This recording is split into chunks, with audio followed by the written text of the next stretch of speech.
Bonjour à toutes et tous et bienvenue dans ce live. Merci d'être là à cette heure matinale. Je vois qu'il y a déjà 12 participants de connectés. Donc moi je suis Charlène, je travaille chez Chance et c'est moi qui vais animer le live de ce matin. Et avec nous on a Flora qui est notre invitée pour 30 minutes. Bonjour Flora. Bonjour à tous. Et Merci pour donc, elle l'invitation. va nous présenter son métier de CEO d'une start-up de formation dans la petite enfance. Donc, je pense que ça va être une histoire très, très intéressante. Je pense que si vous êtes là aujourd'hui, bon, c'est que vous connaissez sûrement Chance, mais je vais quand même rappeler très rapidement ce qu'on fait au cas où.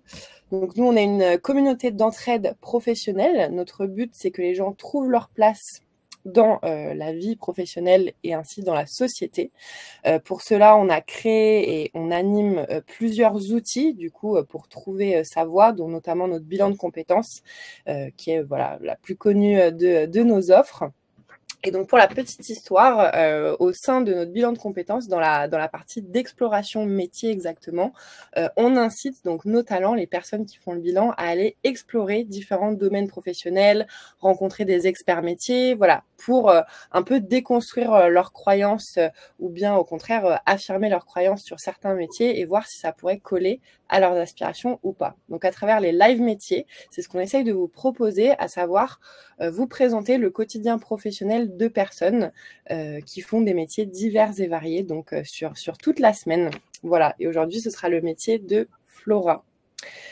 Je pense qu'on peut commencer. Je vois que le compteur de participants ne bouge plus. Juste une petite précision, ce live, il est censé être interactif. Donc vraiment, n'hésitez pas à poser toutes vos questions au fur et à mesure dans la partie chat ou la partie questions. Et puis, on essaiera d'y répondre tout du long avec Flora. Voilà. Flora, je te laisse la parole peut-être pour te présenter et nous dire un peu ce que tu fais. Super. Eh ben, je suis ravie d'être avec vous. L'idée, voilà, c'est vraiment d'avoir un échange. Je m'appelle Flora, je suis CEO d'une startup qui s'appelle Ed Academy. On est spécialiste. Alors, on était spécialiste des métiers de la petite enfance, mais depuis quelques mois, on s'est élargi jusqu'au grand âge. Donc, on est devenu spécialiste des métiers du service à la personne. Donc, on est à la fois centre de formation des apprentis et organisme de formation. Pour la petite histoire, moi j'ai fait le parcours Chance l'été dernier, donc je peux aussi en parler et je peux par exemple parler de mes piliers aussi et de ce que m'a apporté Chance. Mais peut-être si on refait un petit tour sur mon parcours, j'aime bien parler de mon parcours, pas juste pour parler de mon parcours, mais pour montrer qu'en fait, jamais rien n'est linéaire. Alors, souvent, on dit que c'est des profils atypiques. Moi, je pense que c'est des profils de carrière normaux et que ça doit être aussi un petit peu la norme. Moi, j'ai commencé à me former en histoire de l'art. Donc, j'ai fait une licence d'histoire de l'art. Donc, vraiment rien à voir avec ce que je fais actuellement. Ça, je le dis souvent aux jeunes qui s'orientent post-bac, que ça ne détermine pas non plus ce que vous allez faire après. Puis, je me suis rendu compte que c'était plus une passion, mais pas vraiment ce que j'avais envie de faire. Donc j'ai fait un master de relations internationales. J'étais spécialisée en géopolitique et principalement en Amérique latine. Et donc du coup, je suis rentrée au ministère des Affaires étrangères. Donc j'ai une première partie de carrière dans la diplomatie au sein d'ambassades, mais toujours dans le domaine de la formation sur les liens entre les universités étrangères et les universités françaises, et puis l'accompagnement des étudiants étrangers en France. Et de là, voilà, une appétence en tout cas pour la formation et pour rendre la formation accessible s'est développée. Et ensuite, j'ai décidé de basculer dans le privé, ce qui est peu courant souvent hein, quand on commence une carrière dans les ministères. Et j'ai intégré une entreprise qui s'appelle Education First, qui faisait des séjours linguistiques et gérait le bureau de l'entreprise. Donc c'est un groupe qui est basé dans le monde entier. Moi, je gérais le bureau pour l'Algérie et donc avec une gestion voilà de l'ensemble des activités sur le Maghreb. Et ça m'a vraiment plu. Je me suis dit vraiment que là, j'étais dans mon environnement, à gérer ce bureau, à faire du développement commercial, du développement marketing et surtout parler de formation à longueur de journée. Donc ça a été un petit peu mon point de départ de ma carrière dans le privé. Ensuite, j'ai intégré une école qui s'appelle Open Classroom qui fait de la formation en ligne. J'étais directrice des partenariats et là, j'ai découvert le côté impact. Où je faisais beaucoup de relations avec les pôles emploi, les missions locales, pour aller remotiver des personnes qui sont un petit peu éloignées de la formation, éloignées de l'emploi, et pour les encourager à se former sur les métiers du digital, donc le développeur web, data, tous ces métiers. Et puis l'été dernier, du coup, j'ai arrêté mon aventure chez Open Classroom. On avait un projet du coup familial d'aller déménager à Chypre, donc je vous parle depuis Chypre, et donc il fallait que je trouve effectivement un nouveau poste 100% en ligne où je puisse travailler depuis un autre pays, pas trop loin non plus, pour pouvoir venir de temps en temps en France. Et je me suis dit que j'allais faire une petite pause, et donc je me suis pris 3 mois pour réfléchir à ce que je voulais faire, pour réfléchir aux prochaines étapes, à ce qui me motivait profondément. Et effectivement, dans le cadre de mon départ chez Open Classroom, ils m'ont proposé de faire le parcours chance que je connaissais pas du tout avant. Donc, je me suis dit, pourquoi pas, je vais prendre le temps. Et donc, effectivement, j'ai beaucoup apprécié le parcours chance. J'ai été coachée par Frédéric, qui, pareil, avait un peu un profil international. Elle vivait à Londres. Elle avait fait plein d'entreprises différentes. Donc, ça a été mon coach pendant ces 3 mois de parcours. Et si on m'avait dit avant du parcours que j'allais candidater à un job de CEO, ou qu'on allait me chercher pour un job de CEO, je pense que j'aurais dit non, c'est que c'était trop tôt ou c'était pas forcément de mon niveau. En tout cas, les planètes se sont alignées, donc j'ai été bien coachée et en plus on est allé me chercher pour ce poste et c'est comme ça que j'ai commencé en septembre sur ce poste de CEO et en plus en 100% en ligne, ce qui n'est effectivement pas courant. Donc je travaille depuis chez moi, je vais de temps en temps un peu tous les 2 mois en France. Mon équipe est sur toute la France et sur l'île de la Réunion, donc vraiment on a cette culture du en ligne et du 100% remote et du coup je gère la structure voilà depuis mon ordinateur en lien avec les apprenants et puis les équipes sur l'ensemble du territoire. Donc voilà un petit peu pour mon parcours qui est effectivement très varié et qui est aussi entre la France et d'autres pays étrangers. Je l'ai pas mentionné, mais du coup j'ai fait une partie en Argentine, en Indonésie, en Algérie et puis là actuellement en Chypre. Trop intéressant, Flora, merci. Est-ce que tu peux nous expliquer un petit peu ce que fait du coup ta startup et voilà, sur quoi vous travaillez exactement? Et la question classique, qu'est-ce que je fais moi toute la semaine? Alors effectivement, du coup, Ed Academy, c'est un centre de formation en ligne. Donc on est 100% en ligne sur les métiers de la petite enfance. Donc on fait des métiers assez classiques, des diplômes assez classiques, du CAP petite enfance, un autre métier qui est accompagnement de vie aux familles. Donc vraiment des personnes qui vont aller accompagner des personnes, que ce soit enfants, personnes en situation de handicap ou personnes âgées, soit à domicile, soit au sein de structures un peu plus classiques que tout le monde connaît, des crèches et des EHPAD. Et donc nous, on va former des personnes en alternance sur ces métiers donc pour obtenir ces diplômes. Et puis, on va aussi travailler avec ces grosses structures, donc crèches, EHPAD, garde d'enfants à domicile, pour former leurs intervenants et les faire monter en compétences. Donc, on a vraiment cette double casquette un peu de formation initiale et puis ensuite de montée en compétences et formation professionnelle. Et un peu la spécificité d'Ed Academy et quelque chose que moi aussi j'ai découvert aussi en arrivant en septembre dernier dans l'entreprise, c'est qu'on est inspiré par la pédagogie de Maria Montessori. Et donc, on propose à chacun de nos apprenants des doubles diplômes en lien avec l'association Montessori internationale. Et donc, on forme nos intervenants et on forme nos apprentis sur la pédagogie Montessori. Et donc, pour moi, c'était, bien sûr, je connaissais un petit peu Montessori, mais j'ai dû aussi me former et découvrir aussi un peu plus cette pédagogie pour être en capacité d'en parler aussi, mais de voir aussi les bénéfices pour nos apprenants. Donc actuellement, on est 16 personnes au sein de l'entreprise.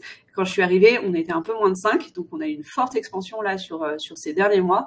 Et en fait, vraiment, mon objectif, donc, comme vous l'avez compris, j'ai pas fondé l'entreprise, donc je suis pas CEO fondateur comme de manière un peu classique souvent. Le fondateur, c'est Mohamed El Mazouji. Il a fondé le groupe, il a fondé 2 entités différentes et il avait besoin d'un peu plus de temps. Et donc c'est pour ça qu'effectivement, il m'a délégué la direction d'Ed Academy. Donc on travaille conjointement tous les jours ensemble pour développer Ed Academy. Et mon rôle vraiment, c'est à la fois d'apporter des opportunités commerciales pour Ed Academy, de structurer l'entreprise. L'objectif, c'est que on a encore une start-up, c'est de passer à une scale-up. On a des investisseurs qui ont beaucoup d'attentes aussi pour l'entreprise. Donc vraiment de mettre en place tous les process de développement de l'entreprise, tous les process commerciaux. Et puis aussi, bien sûr, quelque chose aussi qui était important, c'était constituer mon équipe. Et ça a été, c'est toujours un temps important, mais qui est pour moi fondamental, c'est d'avoir les bonnes personnes au sein de l'équipe, cette cohésion d'équipe pour faire monter en puissance l'entreprise. Donc voilà, et donc effectivement, moi j'ai une directrice de CFA, une directrice d'OF, j'ai une COO aussi qui m'aide dans toutes les questions techniques et d'opération. Et puis après, des équipes effectivement qui travaillent. Il faut savoir que chez Ed Academy, même si on est 100% en ligne, la semaine prochaine, on a un team building où on est tous ensemble. Il faut savoir quand même que la moitié de l'équipe, je les ai jamais vus en vrai, mais on a développé toute une culture de ce qu'on appelle du remote, du 100% en ligne, avec des temps d'échange, des temps de connaissances. Et c'est assez fou parce que j'ai déjà travaillé en 100% présentiel, à moitié présentiel, en ligne, 100% en ligne. Et là, j'ai l'impression de vraiment très bien connaître mon équipe, alors que je les ai jamais vus, pour certains, jamais vus en vrai ou jamais rencontrés en vrai, même dans le process de recrutement. Mais on a vraiment créé l'entreprise de cette façon et de faire en sorte que les liens soient forts. Et donc, je sais que des fois, ça peut être aussi un peu des inquiétudes de certaines personnes en disant, en ligne, quels sont les liens avec les entreprises et je pense que quand c'est bien conçu et que l'entreprise a été créée comme ça, les liens peuvent être très forts, même si on est 100% en ligne, et pour le coup, sur l'ensemble du territoire, sur des créneaux horaires différents, et à la fois en France, à La Réunion, et puis à l'étranger pour moi. Trop intéressant, merci Flora. Est-ce que tu savais au départ que est-ce que tu avais une appétence de base pour la petite enfance ou le care, etc. Parce que du coup, je comprends que c'est des domaines qui sont peut-être assez différents de ce que tu faisais avant. Finalement, le point commun, le fil rouge, j'ai l'impression que c'est la formation.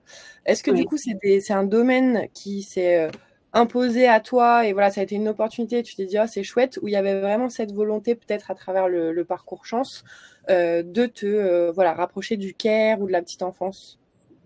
En fait, pas forcément. En tout cas, la petite enfance ou le grand âge, c'est venu un peu à moi, comme je disais un petit peu aussi sur la pédagogie Montessori. Par contre, ce qui était important pour moi, et là j'ai relu mes piliers juste avant de me connecter, et je me suis dit que c'était aligné, c'était d'avoir une entreprise à impact, ce qu'on est effectivement, qui pour moi était important. Et moi, mon fil rouge que j'ai découvert aussi et que j'ai alimenté, et puis aussi par le parcours chance, c'était vraiment de rendre la formation accessible.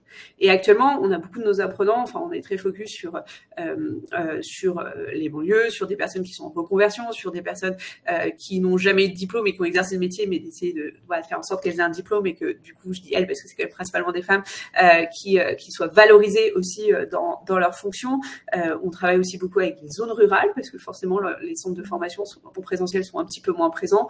On travaille bien sûr sur les dom-tom, on est une entreprise basée à l'île de la Réunion, donc on a tout ce travail d'impact sur les territoires et de rendre la formation accessible. Et c'est ça qui m'a plu dans le projet. En fait, je pense que ça aurait pu être... je le faisais déjà un peu chez Open Classroom. C'est aussi une entreprise à impact. C'était dans les métiers du digital. Pareil, quand je suis arrivée, moi, les métiers de développeur web, de data, je les maîtrisais pas forcément, mais j'ai appris aussi à les connaître. Et j'ai surtout appris à voir l'impact que ça pouvait avoir sur des personnes qui étaient en chômage longue durée, en reconversion. Et là, c'est pareil avec Academy. Donc, pour moi, c'était vraiment ça qui m'a intéressée, et c'est ça que je recherchais surtout. Voilà, donc c'est d'avoir de l'impact avec la formation. Trop bien, trop intéressant. Et du coup, tu disais qu'on est venu te chercher pour ce poste, ouais. C'est ça, si j'ai bien compris, même si tu as été très bien entraîné par ton coach pour pitcher, etc. Et du coup, ça fait partie d'une des questions que je voulais te poser, qui était, est-ce que tu as eu des rencontres marquantes dans ton parcours, qui n'étaient pas forcément prévues, etc. Et finalement, qui ont pu jouer un rôle important dans tes décisions ou dans ton parcours qui fait que tu es là aujourd'hui? Mais alors ça, c'est marrant, parce que ça, c'est, je pense, la première chose que j'ai dit à ma coach chance. Je me suis dit, mais je comprends pas, tous mes amis autour de moi, ils sont toujours chassés sur LinkedIn. Moi, il n'y a jamais personne qui m'a écrit, à part pour me vendre un truc, mais jamais personne n'est venu me chercher sur LinkedIn. Alors je me suis dit, est-ce que c'est un problème de mon profil LinkedIn? Est-ce que c'est moi, etc. Je me suis dit, c'est pas possible, ça. J'ai l'impression que ça arrive à tout le monde. Alors soit les gens enjolivent un petit peu la chose ou quoi ça. Et en vrai, ça a fini par m'arriver pour ce poste. Voilà, donc c'est la seule fois où on est venu me chercher pour un poste. Et donc, du coup, j'ai eu le poste, effectivement. Donc voilà. Donc si on n'est jamais venu vous chercher, c'est pas grave, ça arrive un moment dans votre carrière. Donc voilà. Donc ça a été effectivement là. Je dis souvent, enfin, une chance, une opportunité. Je sais pas trop comment le dire, mais effectivement là, les planètes étaient en tout cas bien alignées. Mais oui, pour moi, j'ai toujours eu, je pense on a tous à un moment des gens qui nous inspirent ou qui ont fait le petit truc. Moi, je pense que la première personne je me rappelle qui m'a vraiment inspirée, c'était mon prof principal de troisième. Qui m'avait dit mais si t'as envie de faire ça, bah vas-y, fais-le, et qui était hyper motivant, etc. Qui était une personne aussi un peu plus âgée, donc aussi un peu d'une autre génération, mais qui avait vraiment ce côté de pousser. Et souvent je me rappelle de sa phrase qui m'avait dit, etc. Preuve que effectivement même une petite phrase à un moment au collège peuvent vraiment marquer une carrière aussi. Et puis après, oui, effectivement, j'ai eu des managers inspirants, j'ai eu des personnes autour de moi qui n'étaient pas forcément des managers, mais où je me disais ah ouais, cette personne a quelque chose. J'ai eu effectivement des personnes autour de moi qui m'ont encouragée, qui m'ont poussée. Et je pense que vraiment aussi, et ça j'essaye de le refaire aussi quand je fais du recrutement, c'est les personnes qui ont eu confiance en moi, même si j'étais pas vraiment alignée dans mon CV à exactement la fiche de poste ou le profil, etc. Et je me suis dit, bah forcément, vu qu'ils m'ont donné ma chance, moi aussi j'ai donné le maximum que je pouvais pour de façon de les remercier, mais voilà. Et donc effectivement dans le recrutement, j'essaye aussi pareil de me dire que voilà, certains profils où je pourrais dire bah ça colle pas tout à fait à la fiche de poste, prendre le temps d'écouter les personnes. Et par exemple, ce que je fais chez Ed Academy, c'est que j'envoie toujours un cas pratique avant même d'étudier le CV. Je regarde pas du tout les CV, je regarde pas du tout les lettres de motivation ou quoi que ce soit. J'envoie un cas pratique, je vois ce que les personnes ont à dire dans le cas pratique, et ensuite après j'ouvre le CV, mais potentiellement pour appeler la personne. Donc j'ai aussi inversé un peu ma façon de recruter, mais parce que je suis reconnaissante que des gens à un moment m'ont fait confiance aussi. Justement, on a une question de Florian qui nous demande si tu as fait un réalignement de ton LinkedIn après le parcours chance pour expliciter ta recherche, parce que c'est vrai que du coup, toi, tu penses que tu avais quand même un sacré projet, tu voulais partir à Chypre, etc. Donc, est-ce que du coup, d'avoir rebossé ton LinkedIn, si tu l'as fait, a pu permettre qu'on te contacte? Oui, alors après mon LinkedIn n'était pas non plus hyper développé. J'ai mis effectivement les basiques, j'ai remis peut-être mes compétences aussi à jour. J'ai bien actualisé en français et en anglais parce que potentiellement je cherchais aussi à l'étranger. Et puis oui, vous pouvez aller voir, hein, mais j'ai une courte présentation, mais qui est vraiment très courte et tout. Je pense qu'aussi j'ai affiné mes recherches aussi sur LinkedIn en mettant bien les mots clés, mais j'ai pas fait plus que ça en tout cas. Je pense que et après il y a une autre question, pourquoi on m'a chassée d'après vous? En vrai je sais pas trop.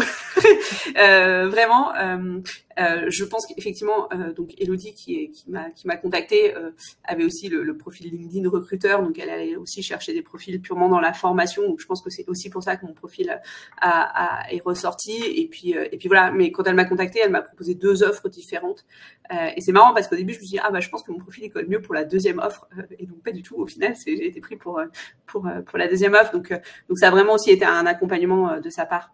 Et c'est là où on voit les vrais RH, enfin en tout cas les vrais recruteurs, c'est qu'ils arrivent aussi à nous accompagner dans le process de recrutement.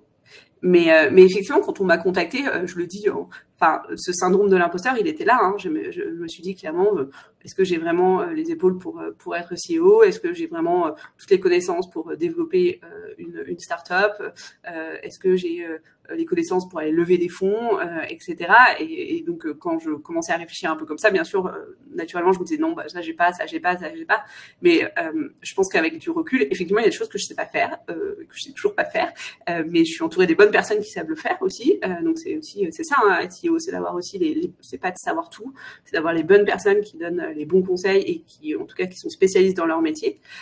Et mon rôle vraiment, c'est de coordonner toutes ces personnes au sein de l'équipe. Et puis, on m'a choisi pour mes forces que j'ai, et puis mes faiblesses, bah, j'y travaille, je m'améliore, je me forme, j'apprends tout le temps. Mais il faut jamais croire que effectivement on coche pas toutes les cases d'une offre d'emploi. Et puis il faut jamais croire aussi que on est le profil parfait n'existe pas. Alors on le dit souvent, mais c'est vrai. Hein, enfin, c'est-à-dire que effectivement, et même en entretien, je dis bah ça je maîtrise un peu moins, ça je maîtrise un peu moins, mais par contre ça je suis très forte. Donc voilà, donc c'est une histoire aussi de balance en fait, et d'être en capacité. Et ça, je pense que le parcours chance m'a beaucoup aidé sur ça, sur d'accepter.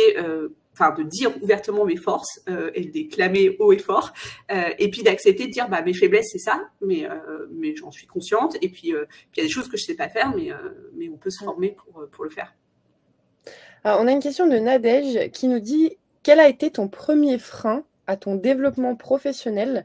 Alors, je ne sais pas du coup si c'est dans l'absolu ou si c'est sur cette expérience-là. J'imagine que c'est peut-être sur les expériences précédentes. Nadège, n'hésite pas à préciser dans ta question. Mais du coup, je dirais oui, peut-être avant cette expérience-là, parce que là, j'ai l'impression que tu es quand même assez aligné. Et donc, je pense qu'on peut peut-être se dire qu'est-ce que tu trouves aujourd'hui comme alignement que tu ne trouvais pas avant. En fait, moi, je dirais les principaux freins que j'ai eus dans ma carrière, c'est les autres. Enfin, c'est dans le sens, c'est les personnes qui m'ont dit, quand j'étais dans le public, on m'a dit, avec un profil public, tu passeras jamais dans le privé, tu n'auras jamais d'offre. Quand j'ai candidaté une offre pour être directrice d'un bureau en Algérie, on m'a dit, mais on ne prendra jamais une étrangère, on prendra toujours, t'as pas de chance, t'as aucune chance de l'avoir. Quand on m'a dit, quand je suis partie au Open Classroom, on m'a dit, tu quittes un super job, tu sais pas ce qui t'attend après, qu'est-ce que tu vas faire, enfin, c'est un peu risqué. Donc, c'est souvent ça, en fait, c'est souvent l'extérieur, c'est souvent et comme je disais tout à l'heure à Charlotte, mais pourquoi tu fais un bilan de compétences, un truc pour les vieux qui savent pas quoi faire, bref, enfin toutes ces choses qu'on peut entendre à longueur de journée et qui finalement rentrent un peu aussi dans la tête.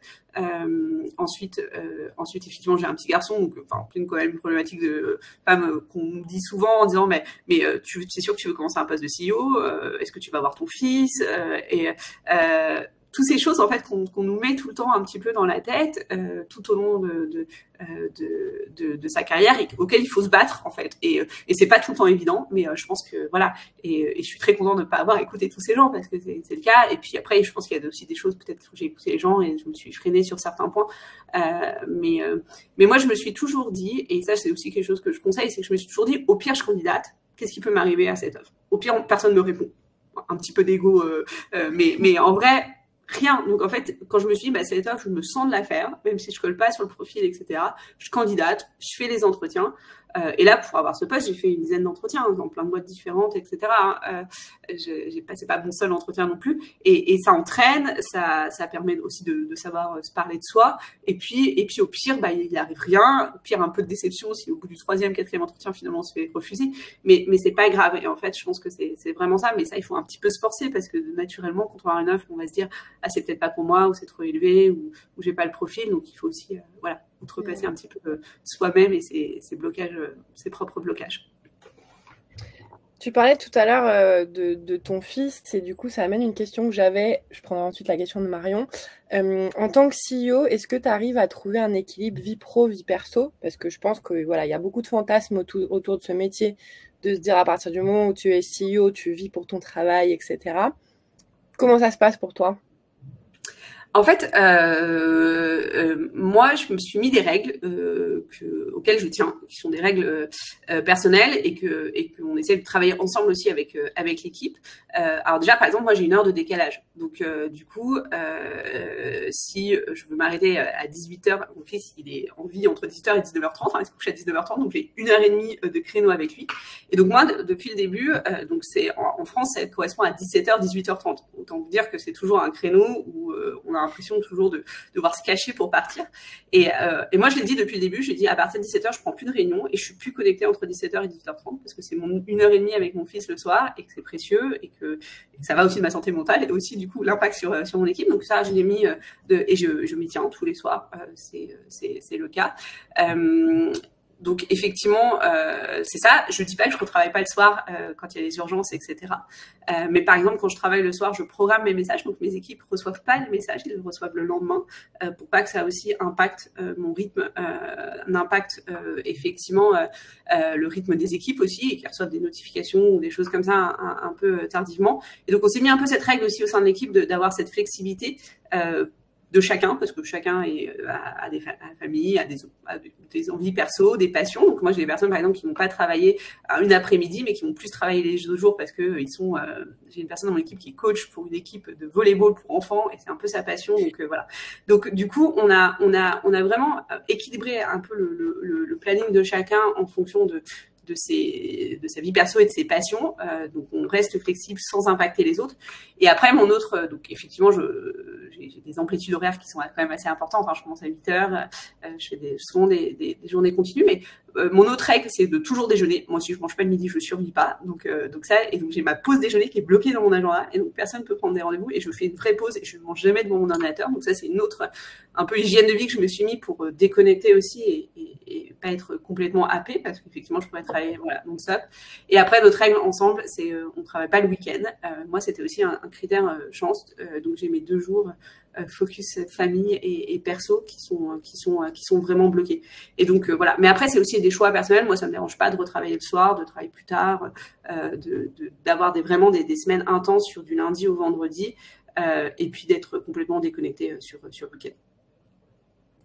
Donc effectivement, hein, c'est beaucoup d'heures et beaucoup d'investissements, mais ça se gère aussi personnellement en se mettant aussi ses propres limites, parce qu'effectivement, je pourrais travailler 24 heures sur 24, 7 jours sur 7, hein, j'aurais toujours quelque chose à faire, mais c'est aussi de s'imposer ses propres limites. Donc voilà, moi, c'est mes limites que je me suis mis à moi. Mais je pense qu'après, chacun est aussi un petit peu différent.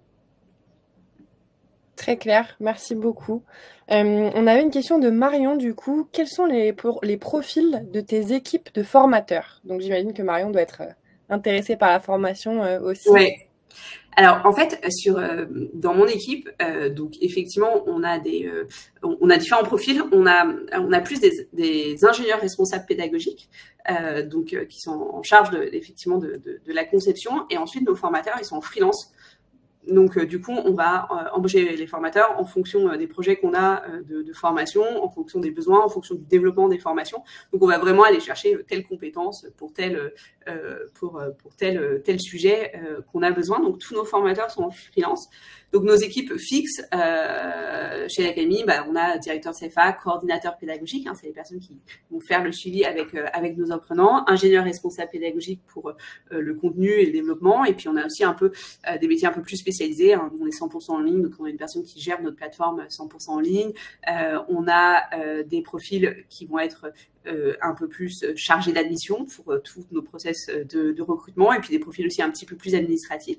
Puis on a toute la partie qualité, on est certifié, on a un organisme de formation certifié, donc tout ça, qualité, process, on a aussi des personnes en charge. Donc finalement, on a des profils qui sont très différents, des personnes qui ont soit fait ce job avant, soit pas du tout. On a des profils en reconversion, des profils du coup qui ont toujours travaillé dans la formation, des profils qui viennent d'ailleurs. Donc on a essayé de créer une certaine diversité dans l'équipe. Pour moi, la diversité, alors effectivement, on parle beaucoup de diversité d'origine, etc. Donc ça, pour nous, c'est effectivement important, mais c'est aussi la diversité de profil, d'expérience avant, qui est pour moi très important dans le recrutement, la diversité d'âge aussi. J'ai bossé dans des boîtes où on avait tous moins de 25 ans, et donc moi j'ai l'impression d'être tellement vieille, donc je trouve que aussi la diversité d'âge c'est aussi important. Donc en tout cas on travaille sur ça. Donc le recrutement, c'est à la fois des profils, bien sûr des compétences, mais aussi de créer cette harmonie au sein de l'équipe qui est hyper importante, et on l'a aussi parce qu'on a des zones géographiques différentes. Être dans une boîte parisienne avec que des Parisiens, c'est pas la même chose que d'être dans une boîte où il y a des profils sur toute la France, et sur les dom-toms, ça apporte aussi des idées différentes, une connaissance des territoires qui est différente. Donc ça aussi, c'est important pour nous. Et après, mon critère, moi, pour recrutement, c'est des gens qui sont alignés avec le 100% en ligne, parce qu'effectivement, on a 0 bureau, donc il faut aussi aimer le fait d'être en 100% en ligne, la flexibilité que ça apporte, mais aussi, effectivement, l'engagement et le fait d'être aussi peut-être un petit peu seul chez soi. Donc ça doit être quelque chose qui doit être OK pour tout le monde. Merci Flora, tu donnes envie en tout cas. Je pense que tu vas recevoir pas mal de candidatures après ce live. Prépare-toi. En tout cas, s'il y a des questions, moi je réponds à toutes les questions sur LinkedIn. Si vous voulez m'ajouter, il n'y a pas de souci. Il y a des gens qui m'ont beaucoup apporté pour évoluer dans ma carrière, et donc là j'essaye de rendre à ma juste mesure ce que je peux. Donc je fais du coaching pour des lycéens aussi et tout, mais voilà, je pense que c'est aussi important d'échanger de manière honnête avec ensemble, et d'avoir aussi de cette motivation. On va la chercher aussi parce qu'on est soutenu par un groupe, et c'est ce que j'ai aussi aimé chez Chance, c'est cet aspect communauté qui soutient et qui montre aussi la diversité des profils.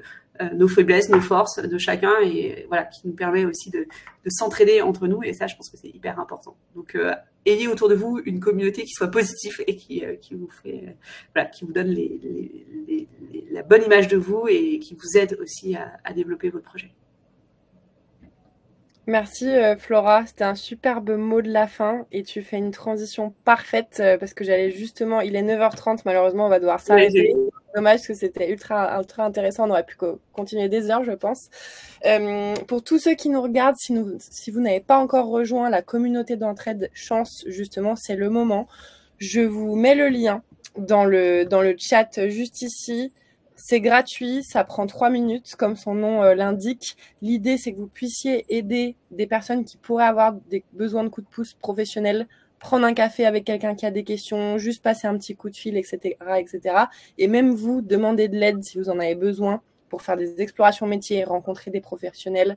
Voilà, explorer les champs du possible. Je vous invite vivement à vous inscrire. Comme le disait Flora, avoir une communauté positive et encourageante autour de soi, c'est déjà beaucoup pour trouver sa voie. Donc voilà, Flora, merci infiniment encore une fois. Merci pour l'invitation. C'était énergisant de parler avec toi dès 9h comme ça.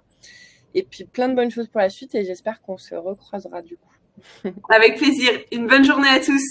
Merci. Merci à tous. Bonne journée. Au revoir. Au revoir.